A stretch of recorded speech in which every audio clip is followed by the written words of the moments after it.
I'm Jared Ferguson, Vice President at Vance Wealth. I'm joined today by Steve Lujan, also known as the Medicare Man.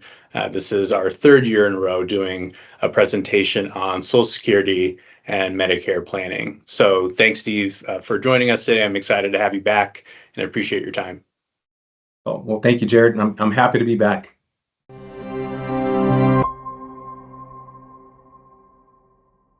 So a lot of people know my story. I've been at Vance Wealth for just over 16 years, which is pretty crazy to say. My parents became clients back in 2007. And through that, I got to establish a relationship with John. And he actually had offered me an internship at 2009. I guess that was my senior, 2008, going into senior year of college. And through that, basically offered me a full-time job. I got very interested in financial planning.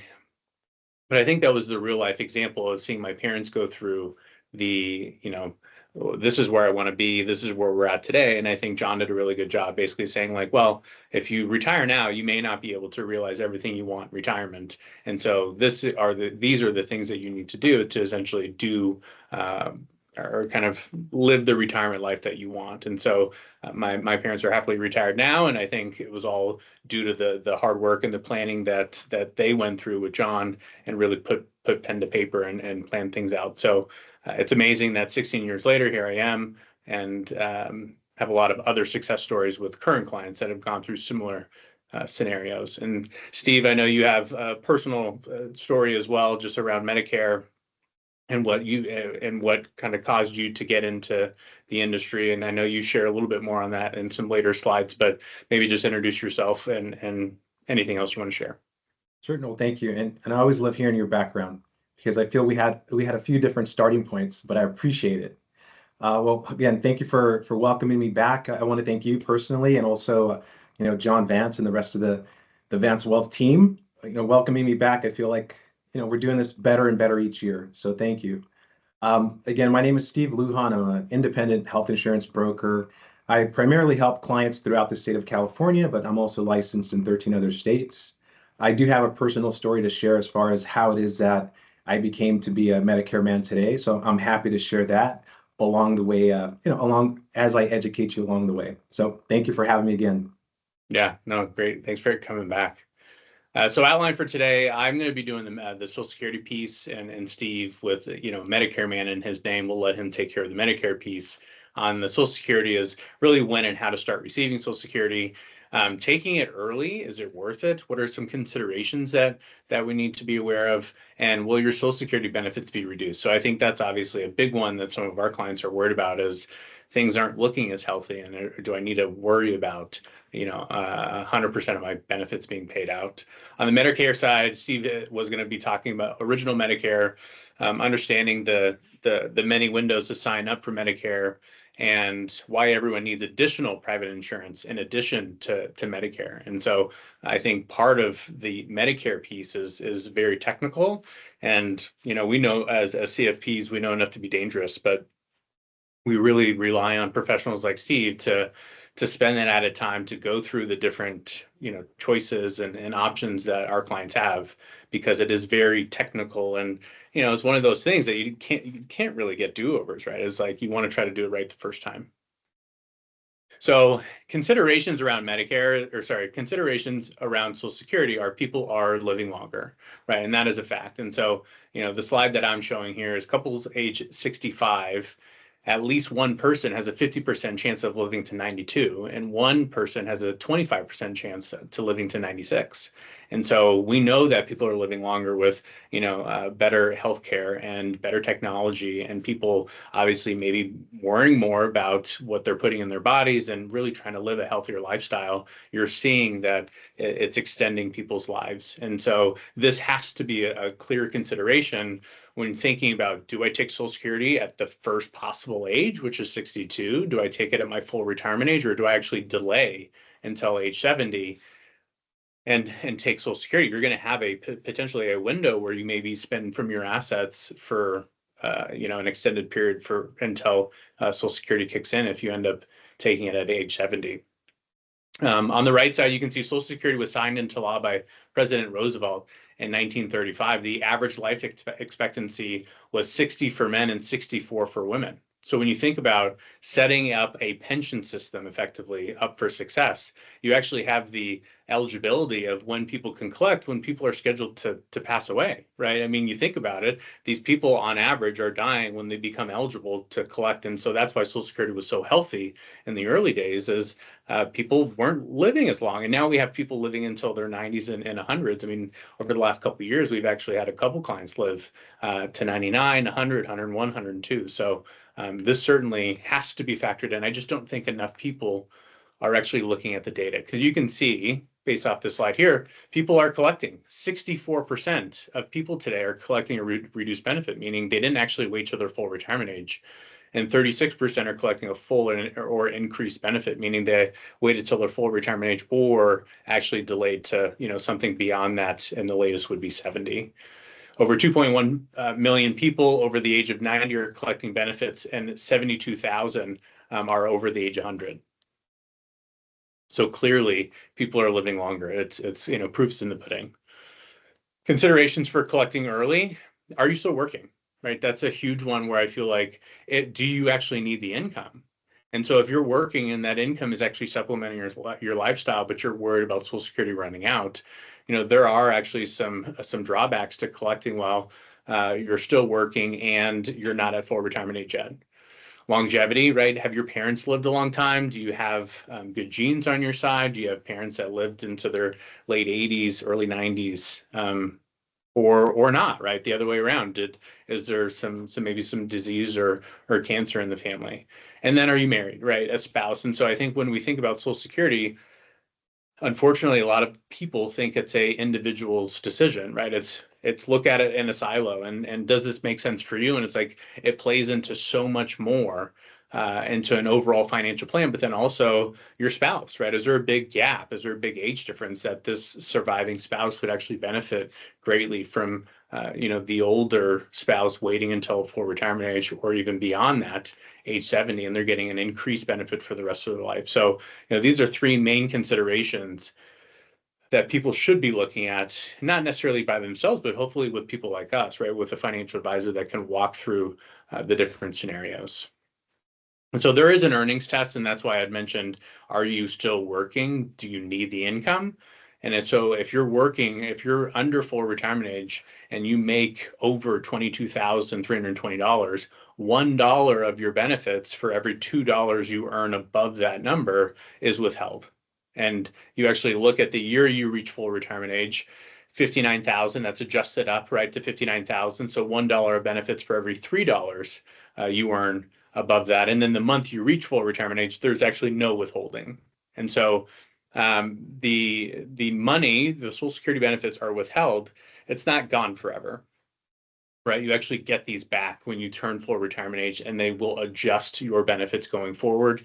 They don't write you a check and make you whole for, those several years that you were collecting while still working. They just adjust your benefit going forward. So there is a little bit of a drawback of collecting before full retirement age. I love this slide because this is a nice graphical picture of someone who's full retirement age. You can see 66, and you can see early filing versus delayed filing. And so in this example, the full retirement age is age 66. So age 66 full retirement ages are people that were born between 1943 and 1954. Age 67 full retirement age is individuals born after 1960 and later. So right now, 67 is the latest. When you look at the graph, it shows age 66, you get 100% of your primary insurance amount, PIA. And if you collect it at 65, you're getting 93%, right? So for example, if this person's primary insurance amount was $2,000 at age 66, and they started collecting it at age 62, they only get 75% of that benefit, right? That's $1,500 of the $2,000 that they were essentially entitled to if they waited till their full retirement age.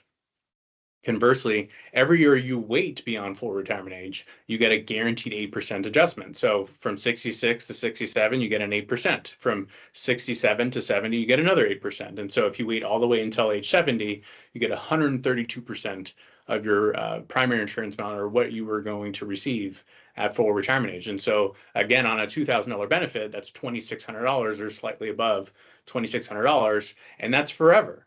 Right. So that's an increased amount forever. And so sometimes when we have clients that want to take benefits early, and they'll say, what if we just take the benefits early and then we'll give you the money to invest? It's like, well, if you wait every year beyond full retirement age, you're getting a guaranteed 8% plus cost of living adjustment. I'd much rather have the guarantee of the 8% versus trying to invest the money, trying to beat 8%. And then anything above that is obviously, gravy, I guess you could say. So clearly longevity has a big piece of the puzzle in terms of deciding, does it make sense? Getting back to, does it make sense to delay? Well, the first question is going to be, what's the break even, right?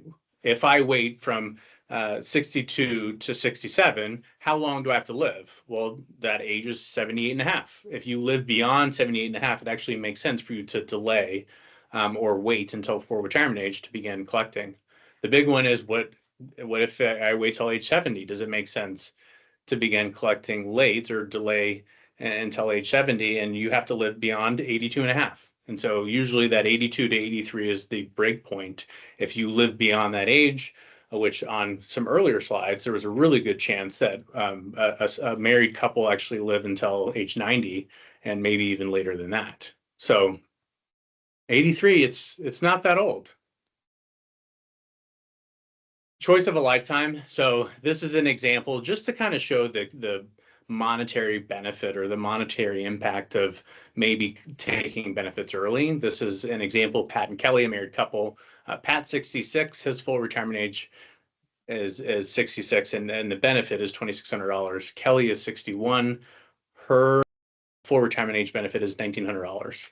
And so there's some assumptions in here. I think life expectancy for men is 85 and 88 for women, and there's a 2.4% cost of living adjustment. And so this says the cumulative benefit if both file as soon as possible. So that means that Kelly would file at age 62 and Pat would file at full retirement age. The total benefits are $1,456,000.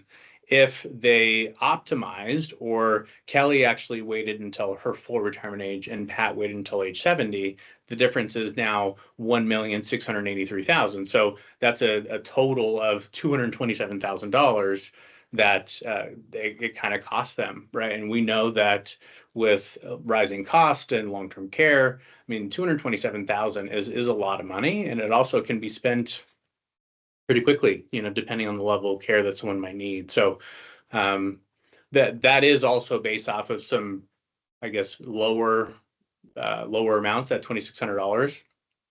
The current monthly max is $3,800 for full retirement age and $4,873 for age 70. So can you get a do-over? Can you change your mind? If you start collecting Social Security, can you change your mind? The answer is yes. You get a one-time do-over. And so you have to basically submit this form. It's called the request for withdrawal of application. So in theory, it sounds great, right? Oh, I'll just pay back the benefits. But what if that money's spent, right? What if you already took the benefits and within the first 12 months of collecting, you decide that you want to pay it back? You have to pay it back with interest. And if your spouse was collecting on your benefit and you end up wanting a do-over, you actually have to pay back whatever your spouse collected as well. So in theory, it sounds good. In practicality, it might be a little bit harder unless you have reserves, right? Unless you didn't spend the money or you have other reserves that you could essentially tap to pay that money back. So I think there's no more unlimited. If you get a do-over, it's a one-time for life.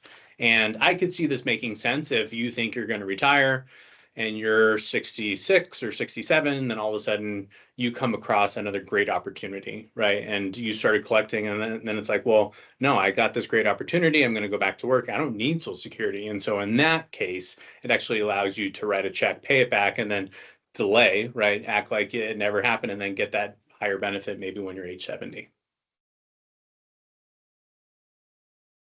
Rules of retirement benefits. So these are how they're collected. This is a Social Security benefit statement. And so, your benefit is really based off the best 35 years. And you need 10 years of work, 10 years of work to qualify, which is basically 40 credits. You get 4 credits a year times 10 years is 40. So this will show you have to go on SSA.gov now. I used to get these benefits and their benefit statements in the mail, which is pretty crazy, right? I'm not collecting for probably 30 years or so, and I would get a paper statement in the mail. And you think about how many millions of people were probably getting these, and it just didn't make sense for someone my age. And so now that that's gone away, you have to set up an account on SSA.gov. You can run these benefit calculators, and I think be mindful of running these estimates, because what will happen is, let's just say you're 62, you want to retire, but you're not going to collect till your full retirement age. It will plug in what you made last year in 63, 64, 65, and 66, leading up to retirement. So, or full retirement age, you have to plug in 0 and make sure that that's accurate. It may or may not change the benefit, but that's something that I'd be mindful of. And then the cost of living adjustment. So it was 3.2% in 2024. It looks like it's been confirmed at 2.5% for 2025.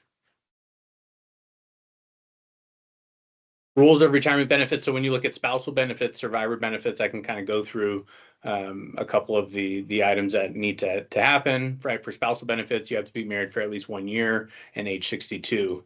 The other spouse has to begin collecting their individual benefits. And so as of April 30th, 2016, the file and suspend option was eliminated. And so that was pretty amazing. I was obviously around when we were implementing that strategy for certain clients. They would get to their full retirement age, they would file and suspend their personal benefit. It would allow their spouse to collect on their spousal benefits, but then their personal benefit to grow. So then when it hit age 70, they would switch over and now start collecting that higher benefit at age 70. So that is unfortunately no longer an option, but we did utilize it for several clients that it applied to. And eligible to collect 50% of the spouse's benefit at full retirement age. So if the spouse can collect on, the one spouse, their benefit is $3,000, and the one with the lower benefit wants to collect spousal benefits, they can collect $1,500 when they're full retirement age. Survivor benefits. So a surviving spouse can receive the deceased spouse benefit if they were married for at least 9 months, they're at least 60 years old, and they have not remarried prior to age 60. And the divorced spousal ones, very similar to the other spousal benefits, but they were married for at least 10 years. The divorced spouse is currently unmarried. They're both 62. The important thing is the ex-spouse does not have to file. The ex-spouse does not have to file beyond 2 years after divorce. So if it's been 2 years after the divorce, the ex-spouse does not have had to file for the other spouse to be again collecting on their benefits. And that is kind of an obvious reason, right?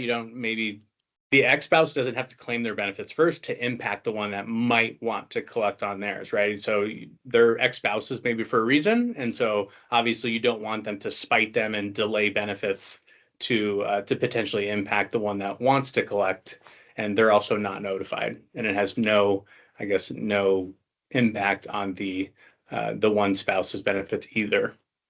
So obviously this isn't everything about Social Security, but I think what you're seeing is things that get complex, right? And so there's no one size fits all. I think that's the beauty of what Steve and I do, is every person is their own situation. Every person is their own, kind of unique opportunity to plan for. And so that's part of the overall financial plan, is Social Security is a piece of that. And so sometimes it's hard to look at things in a silo and just address Social Security. It's like, well, how does everything else fit into this picture? And so usually it's, let's look at everything, because it's going to help us make a more informed decision around Social Security and what makes the most sense. We do have access to Social Security experts. I'm certainly not one. And so, we have partners that we work with that we're able to give them information around our clients or prospective clients. Hey, this is the situation, here's the benefits, can you give us more clarity on what they're eligible for? Or, you can see these government pension offset or windfall elimination provision. If you have a government pension, it can be impacted, right? And so we want to make sure that we have very clear understanding of benefits and when people might be collecting, and if pensions are going to be impacted or Social Security will be, then that's factored into the overall financial plan. We don't want surprises happening later. Social Security is taxed based off provisional income. And so the way that you get there is your adjusted gross income. So that's going to include IRA distributions, any wages, pension income, plus tax exempt interest, and then plus half your Social Security benefits. So if you're married filing jointly, if you make less than 32,000, benefits are not taxed, right? When you add up all the provisional income and then half the Social Security, under 32,000, benefits are not taxed. If you make between, as a couple, 32,000 and 44,000, up to 50% of the benefits can be taxed. And then if you make over 44,000 as a couple and 44,000 as a couple, then up to 85% can become taxable. And that's on the federal side. It's not state taxable, but not 100% of your benefits can become taxable, only 85%. The $1 million question is Social Security going bankrupt? And I think the short answer is yes, right? We know that things are not as healthy. You can see the Board of Trustees did a report in 2024. So shows the trust fund is scheduled to run out of money in 2035, which is basically 11 years from now with no changes. And I think what we've seen in the past is no one wants to touch Social Security, right? When you look at these politicians, no one wants to touch it because it's like, oh, we got 11 years to deal with it. 11 years is going to go by really fast. And I think people are going to get pushed into a corner, and there's finally going to be some sort of reform or change because they have to make some changes, right? They have to adjust the system that was put into place almost 100 years ago, that when people were scheduled to pass away or longevity was to 60 and 65, things have changed. The average age is now well into the 80s for most people. So I think we need to take that into consideration. It is important to remember that the majority of benefits will still be funded through the tax system. So, 80% of benefits come from taxes. So going bankrupt doesn't necessarily mean your benefits go to zero, but they can be impacted. And so I think anyone who's probably watching this, my guess is within 5 to 10 years of collecting benefits. Otherwise, you just really like us and want to watch this video. But I think people like Steve and I might be the ones that actually are impacted, right? If there is any reform, it might be for people that are younger, that have more time to recover. Because what you don't want to do is say, we're going to change this. We're going to push full retirement age back for people that are probably within 5 or 10 years of retirement or collecting Social Security, because that's been in their financial plan, right? That's what they've been counting on. And if you change that late in the game, they don't have as much time to correct course or recover if that dramatically changes things. And so, will benefits be cut? Not sure. I do think that something is going to need to happen. Again, any proposals put forward do not suggest cutting benefits for those who are 55 or older. So, essentially within 10 years. I know President Biden did propose increasing or raising the payroll tax percentage from the current 6.2%, and then gradually raising that by 2% would increase solvency by 75 years. Other options include raising the amount, right, of wages that Social Security is taxable, which is currently $168,000 for 2024. Something that was proposed was essentially creating a up to 168,000, and then he wouldn't or Social Security wouldn't tax wages until 400,000 again, and then above 400,000 would be taxable again. So what it was doing was creating this donut hole, right? Wages between 169 and 400 weren't taxable, but then every year there'd be this wage adjustment or this inflation adjustment that essentially would go from taxable up to 170, the next year would be 180, and then the next year would be 195, and so on and so forth, until that donut hole essentially closed and met 400,000. So that essentially would mean that all wages eventually would become taxable. And I don't think that's very popular. Obviously, it would take some time to get there, but I just don't see that passing. with everything that we talked about with longevity, with people living longer, and the full retirement age only adjusting from 65 to 67 over a 90-year period, something's got to give, right? And I think that is an easy one that, based off of when you were born, it would be 67 in 1 month, 67 in 2 months, so on and so forth, right? All the way up to, I guess it depends, right? 68, 69, 70, depending on what that full retirement age needs to go to. Lowering the cost of living adjustments this year is modest at 2.5%. With, I think it was 2022, we saw an 8.7% cost of living adjustment because of where inflation was. So there could be maybe a cap on that in the future that could make sense. And then cutting benefits. Obviously, that's the last option and not something that anyone wants to have to do. Who proposes that? It's kind of a losing argument, right? No one wants to propose cutting benefits. How to file, go on ssa.gov. You can click on benefits, then retirement, and then apply for retirement benefits. You can go in person. For those who are local to Santa Clarita, there's a Social Security office on Turney Road. The other option is via phone. So you can call Social Security, start there, schedule an appointment, see if you can get it done over the phone. If not, you might need to go in person to do it. So some people like to do everything over the phone or on the internet. Some people want to go in and speak to a human. So depending on what you want, there's an option for you. And then key takeaways, Social Security is an important component, right, of the overall financial plan. And so looking at it in a silo tends to be pretty hard to make these really good informed decisions. And we know that things are complex, and you obviously want to not make this decision alone. Hopefully you have a team on your side or a financial advisor that can help go through these different options, saying, if we collect it at full retirement age, does this make sense? If we collect it at age 70, does this make sense? What are the pros? What are the cons? And going through those different scenarios. The Social Security Administration is not there to help you make the right decision. They're there to give you your options, but they're and basically just to take direction. So they're not going to help go through this. They don't do financial planning. They're not getting paid for that. So obviously lean on people like me, like Steve and other advisors out there that can help you walk through these different options.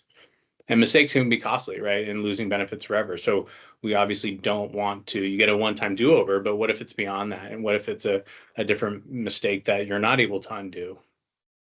So we do recommend, again, reaching out to us, reaching out to your advisor. We're taking clients through this. And so this is just part of our overall planning and how this factors in. But we want to make sure that each situation is different. And so there's no one size fits all, and you need to take each situation or client and kind of go through the proper steps to give them a really good informed decision. So based off that, we do offer a complimentary consultation. I know Steve will touch on his as well, but we can help with mostly the Social Security stuff. So if you just say, I want to have a Social Security consultation, let's just talk about my benefits. Obviously, we can focus there, but based off of what we've talked about, you could have option 2, which is more about this overall financial planning, right? How does Social Security fit into your overall financial plan? But then looking at other things like, do you have other pension income? Do you have other retirement accounts or investment accounts? How does Social Security play a part in your overall financial plan? And talking about your short-term goals, your long-term goals, really understanding what's important to you and what your money is going to be used for and when. Steve, I've covered what I wanted to on the Social Security side. I'd love for you to go through your different Medicare slides and obviously show us why you're here today. All right. And Jared, one thing I'd like everyone to, I want everyone to hear my thoughts. Working with a financial advisor is so critical. Everyone that I'm helping is either turning 65 or retiring beyond the age of 65. Medicare is just one tricky decision if you don't have a trusted guide or resource. So you said that you need a team around folks to help protect them and educate them.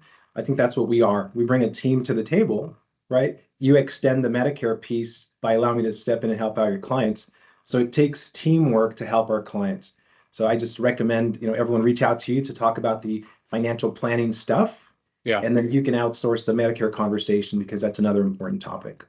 Yeah, and that's what we do. It's like, if you remember how we met, I feel like it was maybe via LinkedIn, and I think it was Medicare Man, and I feel like I might have sent you a message, or maybe you sent me one, but I know that it was totally totally by chance or blind, right? And then it ended up being a really great partnership. You've taken care of a lot of our clients over the past, 3 to 4 years, and really have educated them and guided them through the transition, because that's the hardest part, right? Is transitioning from working and not having to worry about it, just doing the benefits through work. But then all of a sudden it's like, wait a minute, I'm turning 65. What am I supposed to do? Talk to Steve, right? Let's just start there.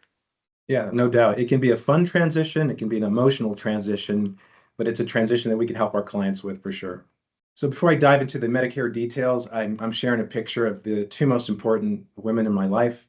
That's my wife on the left and my mother on the right. So how did I become Medicare man?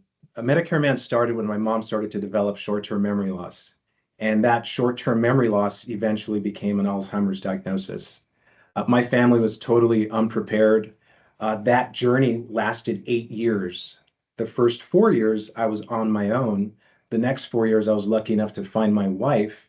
And believe it or not, our first year of marriage was the year that my mom was diagnosed with Alzheimer's. It was a difficult time emotionally, financially. We struggled. We struggled because we did not have a plan in place. We didn't have long-term care insurance. We didn't have life insurance. My poor wife didn't know she had married a wreck in motion. And, my wife, great big heart. I can tell you that not once did she ever put me down through this entire experience, but she rose up to the occasion and did more than I was actually doing on my own. So what I want to stress here once again is that even on this journey, we found a nurse that helped guide us through some hoops to get my mom to her first facility that allowed 24/7 care. And that was a burden taken off my wife's shoulders and my shoulders, because we were trying to juggle, trying to Sure. work, trying to take care of aging parents. And I could tell you that I learned through this process that 75% of the time, it's actually a daughter that's taking care of aging parents, not a son. I also had my dad living with us, who was legally blind and on dialysis. So, in short, it was a lot. And again, I want to highlight my wife because she is the rock. She's the miracle worker. She's the smarty pants. And again, super lucky that she married me, and I'm even luckier that she decided to stay. Um, and now, if my mom and my wife were representing their home countries in a soccer game, this would be Colombia versus Japan. Who would win? It doesn't matter. There would just be some good food. So, if you're foodies like my wife and I are. So that's my background. This is how Medicare found me. And I can tell you that each client that I meet, I bring a level of personal attention to detail. I know for many of you, we haven't met yet, but I have a lot of love to give, a lot of protection to give. And I'd like to show you how that unfolds as I educate you through this Medicare process. It's funny how you say Medicare found you. I feel like when I was a senior in college, I was asking a lot of people, because I still didn't know what I wanted to do. I mean, before I found Vance Wealth, it was, how did you become a lawyer? How did you become a dentist? Did you always know you wanted to be an engineer? And I felt like a lot of people came back and said, I just fell into this, right? I just fell into this career and I didn't really understand it. I also didn't believe it until it happened to me. And so it's funny how, like you said earlier, we have, similar stories in terms of, are these careers that end up finding you and you become passionate about it. Now you're able to obviously share it with other people. And, at the end of the day, it's really about helping other people, in both of what we do. So Yeah, no doubt. And Jared, I would even say life has this funny way of challenging you to bring out the best of you through some difficult times or new yeah. experiences, Hmm. right? So I echo that because I would have never thought I would have become Medicare man. I was half the man before, my wife met me, and she helped build me up to who I am today for sure. I love that. Thank you. Okay, so I'm gonna hop in now and talk a little bit about another important question that people ask. Steve, how much does it cost to work with you? Simple answer, there's no cost. There's two sides to Medicare. There's a government component and the private insurance piece. It's the private insurance company that pays me for my work. So you never have to pay me, your financial advisor never has to pay me. So that means I can guide you not just when you enter Medicare, but I'm with you as long as you're on Medicare. And you never have to pay me out of your own pocket once again, because the insurance company is the one that pays me. Another key item to note, whether you work with me directly or work directly with an insurance carrier, the pricing and the cost is the same. The difference when you work with me, you have me at your side year round as a backstop or support if and when questions pop up or if there are any emergencies that I have to help out with. Yeah, which is huge. I mean, having someone to call, email, have a resource to be able to ask questions that knows you, knows your situation versus maybe going on an 800 number, waiting on hold, right? Kind of going through, re-explaining who you are, what you're looking for. That to me is worth it in itself. Yeah, and I have this secret clause, Jared, that when I help every one of my clients, I secretly adopt them. So they're with me whether they want to or not. I'm kidding, but I they know. are with me. So I'm with you the whole way through. You're never ever alone. So now as we dive into like what I call the three key decisions that every individual needs to make when they enter Medicare, or at least when they're, getting ready to turn 65, because there are different Medicare enrollment windows. But first and foremost, the key question that you have to ask yourself is, do I need to turn on Medicare at age 65? And the answer is it depends. Whether you're retired or still working or covered under a spouse, you have different personal enrollment opportunities to enter Medicare. So I help you with that process. Key question number two is, when you do decide to enter Medicare, what are your options? And your options are original Medicare and versus an Advantage plan. So I have two pieces of fruit representing each, right? One is original Medicare, one is Advantage. I want you to hold that image in mind as I explain the differences. And the final question is, well, once you decide to turn on Medicare and you decide on the right private insurance plan, how do you select the right company? And I guide you through that process because it all comes down to your personal needs, your doctors, your medication, your lifestyle. And a lot of folks also talk about potentially moving out of their home state when they retire to spend more time with family. So we discuss all these matters to make sure that no matter where you're at, I'll help you through that process. I do want to highlight for folks that are entering Medicare for the first time, when you turn 64 and a half, you become a major target for direct mail marketing pieces that come from a variety of sources. And I simply want to stress, be careful with what you're opening. The Social Security office and Medicare, there are Social Security and Medicare scams that are going out there. Uh, I'd say proceed with caution if you think anything that you're opening is fishy. Again, when I engage my clients early in our Medicare journey, I make folks aware of what's going to happen, so they're preparing for it and they can throw away the junk mail. I would say, celebrities like Joe Namath and anyone else who gets paid, please don't take your Medicare advice from an ex-NFL quarterback. I'm an ex-junior varsity football player. I know what I'm talking about because I study this stuff every day. So allow me to walk you through that process, but please don't fall for the marketing traps because generally it's the fine print that's going to get you in trouble. I think it brings up a good point, Steve, in terms of what I've heard in the past, people saying, well, my friend said, or, my sister said, this is what I should do. And it's like, but your sister may not know everything that we know, right? And what your overall financial picture is, or, I don't love when a client or prospective client talks about that, because to me, that's a red flag of, they're just telling you maybe what they heard and where are their sources and how qualified are they to be giving you this advice. So I would just caution the I heard or they said is kind of a, well, hold on, let's take a step back. Who's they, right? Yeah. Yeah. When I hear my family or my friends shared a statement, I put on my delicate kitty gloves to make sure to make sure I don't offend anyone, right? Because I Yeah. understand what they're saying. Someone that's in my circle is sharing some information, but the truth is, in most cases, the individual that's sharing their recommendation doesn't actually understand what they even have or how Medicare works. But again, we can always talk and work through that. But so great, excellent point. As I referenced earlier, Medicare is really a two-sided coin. And I want folks to understand that there's really only two pieces or two sides. It's the government piece and the private insurance side.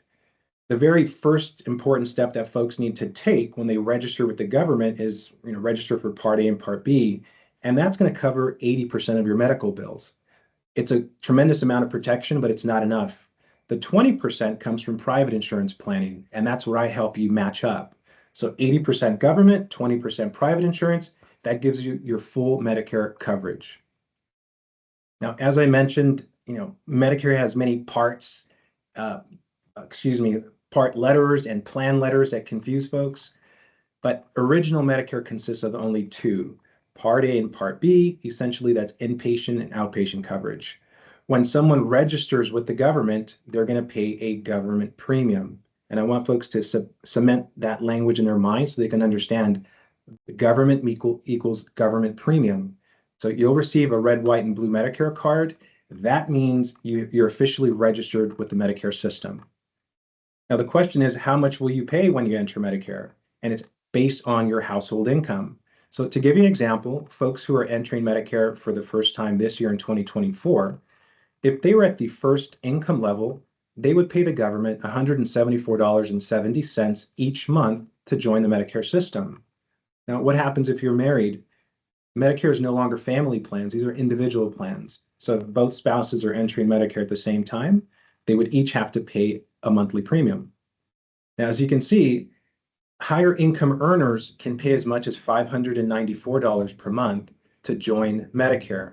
And this has to do with, once again, Medicare Part B. So it's really important for folks to budget and understand that Medicare is not free. There is a monthly cost. Both spouses will pay a monthly premium to the government, and that is based on income. And Steve, this slide is actually really important for how we help clients because this is a punitive, I guess, chart, right? If you make over the $1 over that first threshold of 206,000, I guess, for a married couple, if it's $206,001, now you're jumping into that next threshold. You're now paying $244 per month more per person, right? And so when we're starting to talk about planning strategies, and does it make sense to give more out of your IRA, or does it make sense to do Roth conversion that may be increasing or decreasing income? These Medicare thresholds are actually really important because, sure, if you go from one tax bracket to the next, only those dollars are taxed at that higher number, right? But this Medicare threshold, this IRMA, right, penalty is very punitive, and all it takes is $1. Then all of a sudden you're in this higher premium threshold. Yeah, you nailed it. And so that term, IRMA, income related monthly adjustment amount, when someone does register with the government, it's a little confusing. Regardless of the income tier that you fall under, you're going to receive a letter that says, hey, congratulations, thank you for registering for Medicare. You're going to pay us $174.70. You may receive another letter in a week or two that will actually let you know of the adjusted amount that you're going to pay in addition to the $174.70. So something to keep in mind. But that second letter that comes in only highlights the difference that you're going to pay, not the full amount. So that confuses folks even more. But once again, we normally, we'll field those calls and answer those questions. There's a bit of a bumpy ride if folks aren't aware of this up front. But again, as we go through what I call the formal Medicare planning process, folks know exactly what to expect, how much they're paying, with really low or no stress as they work into Medicare. Now, the IRMA or high income earners are also impacted on the Part D side. So for example, if someone is paying a $20 monthly drug plan and they're considered high income earners, they will not only pay the private insurance company the $20 for the plan, but they'll pay the government an additional premium if they're above that initial income threshold. So again, high income earners can pay as much as an additional $81 to the government in addition to their $20 drug plan. So I have clients that say, hey, Steve, I don't think it's worth it. I don't think it's worth it to pay the extra, $80. And so again, we talk through that because it's my opinion and my recommendation that everyone sign up for some drug plan to provide a safety net because you have a cap there as far as protection. If you don't have it and you require expensive medication, there is no cap and that can get out of hand. So we're going to dive deeper into the 20% pieces. I mentioned, or I gave the example of an orange and an apple. So when someone joins Medicare and receives a red, white, and blue Medicare card, I'm going to explain what the orange side looks like. The orange side represents the individual who says, you know what, I'm used to having the freedom to choose my own doctors. I have never liked being part of a network. I travel domestically, and it's key and important for me, once again, to select my own doctor. So that option is when an individual adds original Medicare A and B, they add a Medicare supplement plan and a drug plan. That's the orange side. In plain English, I like to call it the freedom package because that option there allows you to maintain the rights that you have within original Medicare, which means you can see any doctor or visit any hospital in the United States that accepts Medicare.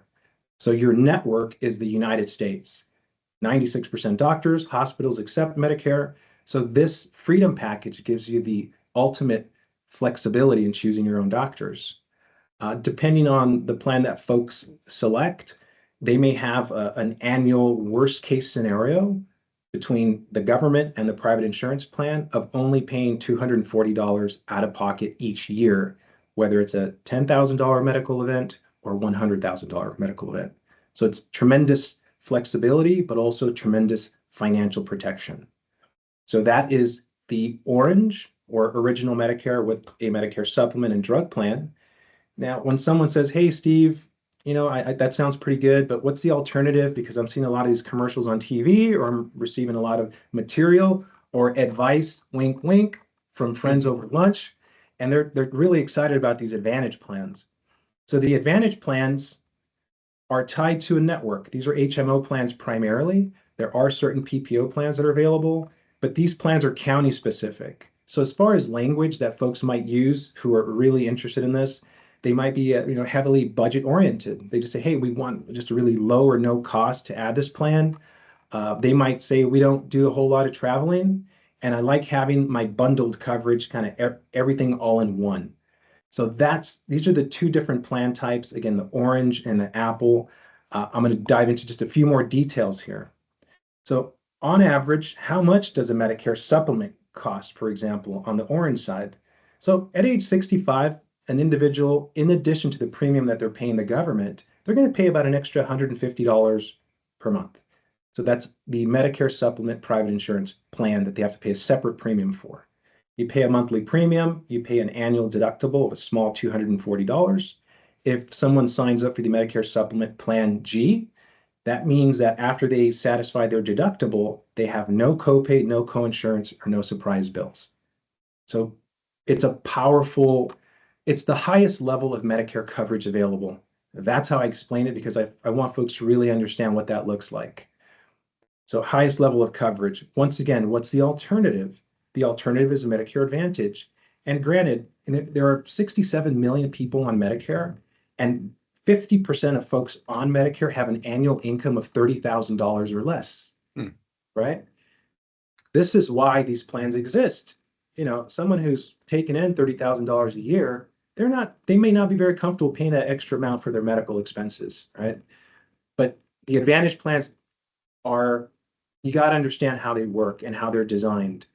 And nationwide, there are over 4,000 HMO plans, but the mechanics of these plans all work the same. They have a low or no monthly premium. They have small copays up to the plan's annual out-of-pocket maximum. So this year in 2024, the annual out-of-pocket maximum that the government sets limits on is $8,000 to $13,000 a year. So again, I shared that stat with you. Well, half the folks on Medicare have an annual income of $30,000 or less.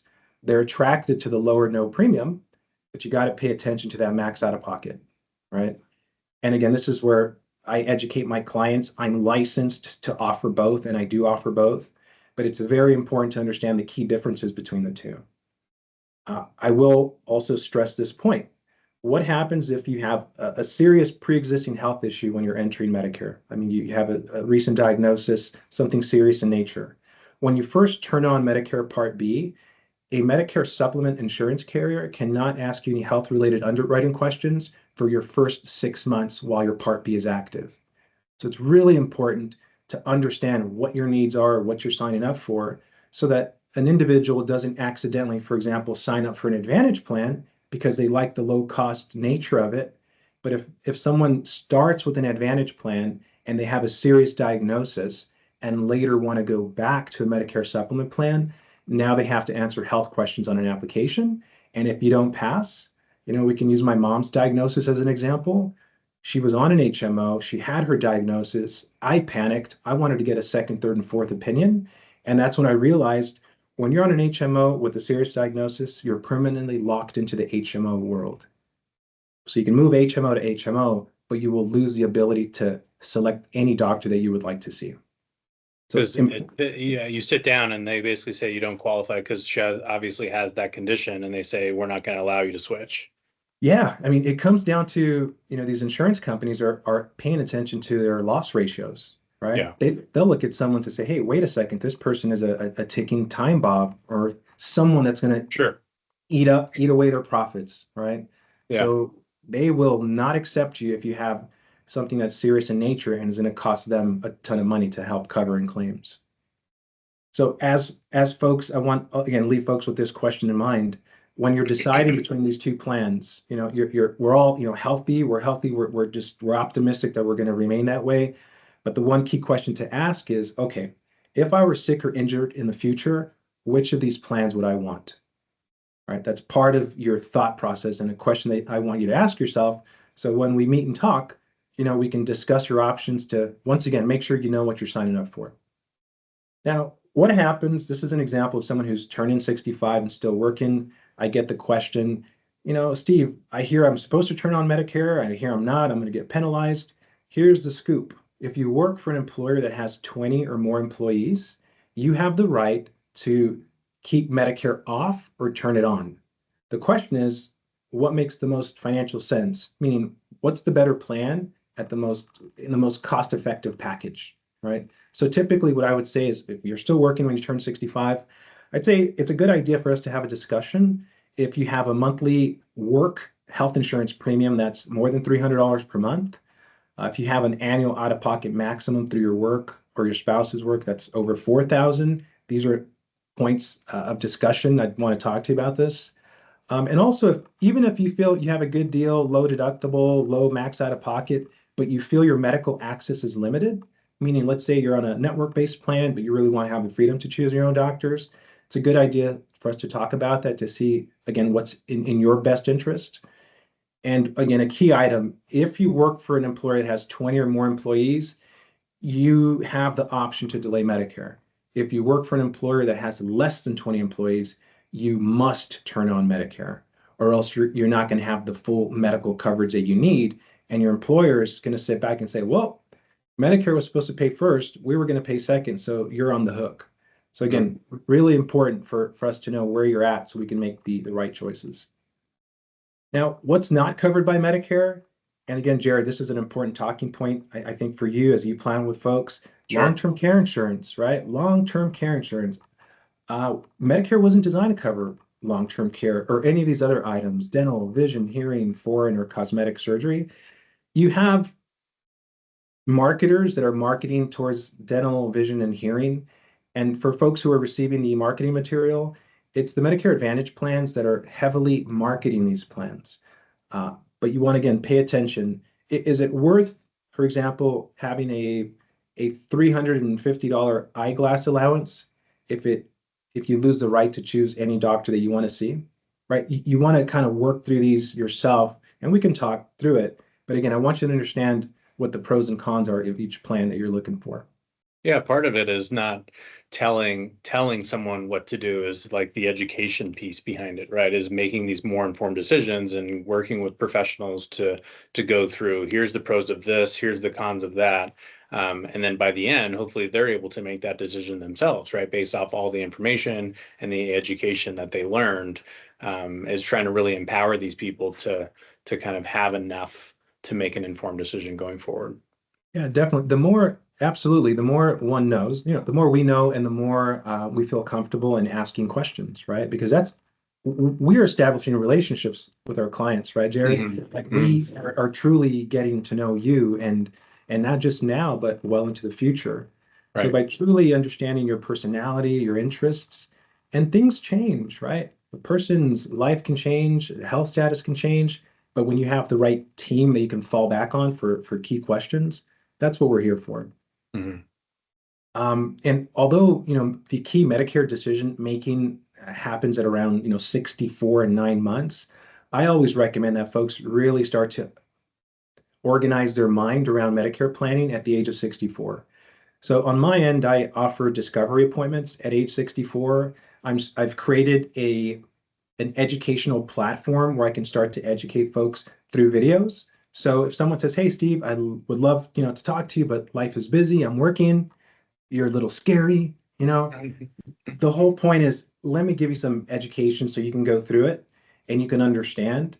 Because again, I'm an independent health insurance broker. I'm not a captive agent. The difference between the two is that I survey the market. I don't work for just one company and offer you the few plans that that company offers. You'll never hear me jump off a rooftop and scream out the name of one dominant insurance company because it's not about that. It's about understanding, yes, the financial stability of each company that we work with, but it's really understanding who you are and your needs. And I can guide you through that process. So, let's have a conversation early, or at least begin your education early. I have typically a 2 appointment process when I help my clients. The first is a discovery appointment. The second appointment is an enrollment appointment. And normally, when we work together, it's easy and stress-free planning. No headaches, no pulling your hair out. We're doing things with plenty of time and cushion so that you're not, again, worrying about anything. And lastly, I offer ongoing lifetime support once I adopt you. And the open enrollment, this is a time of year when folks can make changes to plans. So October 15th to December 7th is typically when folks who are on Medicare Advantage plans and or prescription drug plans can make changes to their plans because these are 12-month contracts. Medicare Advantage plans, prescription drug plans are 12-month contracts. Each and every year, these plans change. So again, I have a way to send out announcements to my clients who are with specific plans to make them aware of key changes. But once again, if you're happy with your plans, you do nothing during this time period. If you're unhappy with your plan or need to make a change, you want to do so between October 15th and December 7th. And lastly, how can folks get a hold of me? My website is helpmemedicareman.com. When you go onto the website, you can you can click on a button that says schedule a consultation. And for folks who are new to Medicare, they would select a new to Medicare appointment. If it's an individual who's already on Medicare and would like a Medicare plan review, that's a different calendar link. But the best way to connect with me is by setting an appointment so that we can lock in a day and time that works best for you, and so I can help you accordingly. And Jared, again, thank you for inviting me back. I hope folks received some valuable nuggets, but I'm here to help and support you anytime you need me. Yeah, that's great, Steve. And I think, you did cover, is it helpmemedicareman.com? If you want to schedule time with Steve, you can also email info@Vance Wealth. I know in the past we were fielding maybe some questions for Steve, and if we needed him, we'd loop him in and connect maybe our clients that had questions with Steve, and he would go through his process. So I know we both offered a complimentary consultation. We have a QR code that you can scan, or you can go on our website, vancewealth.com, and click on book an appointment. You can also email info@vancewealth.com and request a time with one of our advisors. Other than that, Steve, I appreciate your time today. Obviously, this may spark some questions in our clients, either non-clients that are watching this, or even other professionals that we're working with that might have questions for themselves or a family member or their clients, and we're happy to help and point them in the right direction if we can.